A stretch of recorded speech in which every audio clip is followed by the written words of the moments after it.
جو گروتھ کے نمبر دیے گئے ہیں 2.68، بڑی فصلیں بتایا گیا ناکام ہو گئی، لارج سکیل مینوفیکچرنگ بھی جو ہے وہ نیگیٹو گروتھ میں ہے، لیکن ٹوٹل 2.68% کی شرح سے گروتھ دکھائی گئی ہے۔ آپ تو پلاننگ کمیشن کو ہیڈ کرتے رہے ہیں، آپ اس اسٹیمیشن سے مطمئن ہیں؟ نہیں جی، میرا خیال کوئی بھی مطمئن نہیں ہے۔ یہ تو حکومت کرتی ہے پولیٹیکل ریزنز کی وجہ سے۔ اس میں گاڑیوں کی بھی مینوفیکچرنگ 40% بڑھ گئی ہے، اسمال اسکیل کی بھی بڑھ گئی ہے، وغیرہ وغیرہ لاٹس آف تھنگ کے اوپر میں نے آرٹیکل بھی لکھا ہوا ہے، آ جائے گا اخبار میں کل پرسوں۔ تو یہ تو ایک ہے پرابلم، ٹھیک ہے، حکومتیں کرتی ہیں، انفارچونیٹلی اگلے سال ریوائز کر دیں گے، لوور کر دیں گے، کوئی بات نہیں۔ لیکن سر یہ تھوڑا سا پورا پلاننگ کا جو پروسیس ہے اس کا بیڑا گرک کرنے کے مترادف نہیں ہے کہ آپ نے پاورٹی کی ایسٹیمیشن بھی درست نہیں کرنی، آپ نے ان امپلائمنٹ کی بھی درست نہیں کرنی، آپ نے جی ڈی پی گروتھ کے نمبر بھی درست نہیں کرنے، تو پھر تو آپ کی پلاننگ تو سٹارٹ سے ہی غلط ہوگی نا؟ پلاننگ تو ندیم صاحب میرا خیال جب پلاننگ کمیشن میں تھا اس سے پہلے سے بھی لکھ رہا ہوں کہ پلاننگ کو ایک بہت ڈیپ چینج کی ضرورت ہے۔ کتاب بھی لکھی ہوئی ہے اس پہ کہ planning has to come into the 21st century.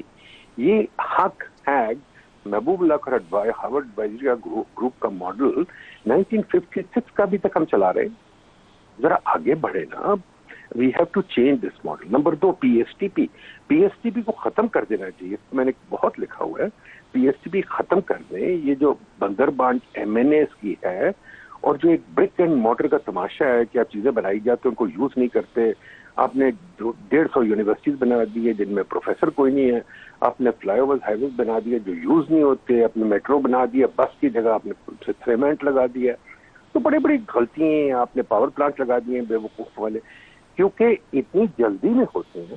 They don't want to do PC1 تو بھرنا نہیں چاہتے۔ جب میں وہاں تھا تب بھی تھا، روتے رہتے تھے PC1 تو بھرو۔ وہ PC1 نے بھر کے لیا تھا، ختم کرو اب مجھے دے دو۔ بھائی PC1 بھرنا مینس کاسٹ بینیفٹ انالیسس، اس پہ کتابیں لکھی گئی ہیں، فیزیبلٹی وہ تو ہم نے کرنی نہیں ہے۔ تو یہ نظام ٹوٹ چکا ہے، اس کو خدا کے واسطے انڈیا نے بدل دیا، اب ہم بھی بدلیں، بہت زور لگائے اس پہ، زور لگائے، میڈیا بولے اس پہ، یہ نظام ختم کرے۔ سر اس میں خالی ایک مسئلہ نہیں ہے، اب اس سے بھی بڑا مسئلہ ایک وہ جو NFC ایوارڈ کا ہم نے ایک فالٹی سا پروسیجر بنا لیا، 60% ریسورسز ہم صوبوں کو دیتے ہیں، صوبے وہ پیسے کہاں خرچ کرتے ہیں، تو کیا اس کی کبھی ہم نے کاسٹ بینیفٹ انالیسز کرنے کی کوشش کی ہے؟ میرے خیال میں کبھی حکومت زحمت ہی نہیں کرتی، اور یہ آپ کی کنٹینیوس جو رن ہے فسکل ڈیفیسٹ کے، آپ اس سے کبھی ساری عمر باہر بھی نہیں نکل سکتے۔ 60% صوبوں کو دے کے 40% میں سے آپ ڈیٹ سروسنگ بھی کریں گے، ڈیفنس بھی کریں گے، گورنمنٹ بھی رن کریں گے، ڈیولپمنٹ بھی کریں گے، کچھ بھی نہیں کر رہے ہم۔ نہیں دیکھیے، اول تو ڈیٹ ہمیں ڈیولپمنٹ کرنے کی ضرورت نہیں۔ اب ڈیولپر جو ہمارے ہاتھ میں رہے گی وہ اسلام آباد یا بڑے پروجیکٹس، اب یہ کیوں بھاولپور وغیرہ کے ہائیویز بناتے ہیں؟ تو اپنے لیے بناتے ہیں، کیوں ایم این ایس کو پیسے دیتے ہیں؟ صوبہ دے نا، وہ ایم این ایس کو وفاق کیوں پیسے دیتی ہے؟ تو ہم غلطی کرتے خود کرتے ہیں، یہ کرنی نہیں چاہیے۔ اب وفاق کا جو ڈیولپمنٹ بجٹ ہے وہ بہت ہی چھوٹا ہونا چاہیے، نہ ہونے کے برابر ہونا چاہیے۔ صوبے جو ٹیکس اکٹھا کریں گے وہ آپ کو کیوں دے؟ صوبے ٹیکس جو اکٹھا کرتے ہیں یوز کرتے ہیں، صوبے یوز کر رہے ہیں۔ ابھی ٹی وی پہ آپ کے پروگرام میں ہی ایڈ آ جائے گا بڑی جلدی، دیکھیں مریم بی بی کا، وہ دن رات ایڈ چلتا رہتا ہے، رٹ گیا مجھے، اس پہ پیسے خرچ ہوتے ہیں، پھر جو وہ کام کرتے ہیں اس پہ پیسے خرچ ہوتے ہیں، صوبے پیسے خرچ رہے ہیں، اور کچھ اچھے بھی کچھ برے بھی کام کر رہے ہیں، بٹ ٹھیک ہے، بٹ کیا کریں، اس ملک میں ہر چیز ندیم صاحب بگڑی ہوئی ہے۔ آپ نے گورے کا نظام چلا رہے ہیں، آپ 1860 لارڈ مقالے کا، کورٹس آپ کی نہیں چلتے، بیوروکریسی آپ کی نہیں چلتی، پالیٹکس آپ کا نہیں چلتا، تو کیا کرے؟ ریفارم کی تو کوئی بات ہی نہیں کرنا چاہتا، ریفارم تو ڈرٹی ورڈ، یہ سوچتے ریفارم مینس مور ٹیکس۔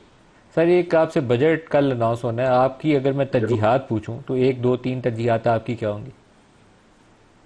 میری ترجیحات ہوں گی جی، کاٹیں ایکسپینڈیچرز، مجھے بتائیں کہ اسلام آباد میں 5 منسٹری زیادہ کیوں ہیں، مجھے بتائیں کہ یہ سرکاری گاڑیاں کیوں خریدتے ہیں، اگلے بجٹ میں سرکاری گاڑیاں کاٹ دیں، پروجیکٹ میں سب جگہ کاٹ دیں، اگلے بجٹ میں سرکاری گھر کاٹ دیں۔ آج سنا ہے کہ جی ایم این اے کے لیے 7 بلین کا گھر بن رہا ہے، اگر ملک میں ہماری مصیبت پڑی ہوئی ہے تو ایم این اے کے لیے کیوں 7 بلین کا گھر بنا رہے ہیں؟ آپ نے سینٹ کی اور پتہ نہیں سارے پارلیمنٹ میں 500% تنخواہیں بڑھائیں گے، یہ لگتا تو نہیں یہ ملک غریب ہے؟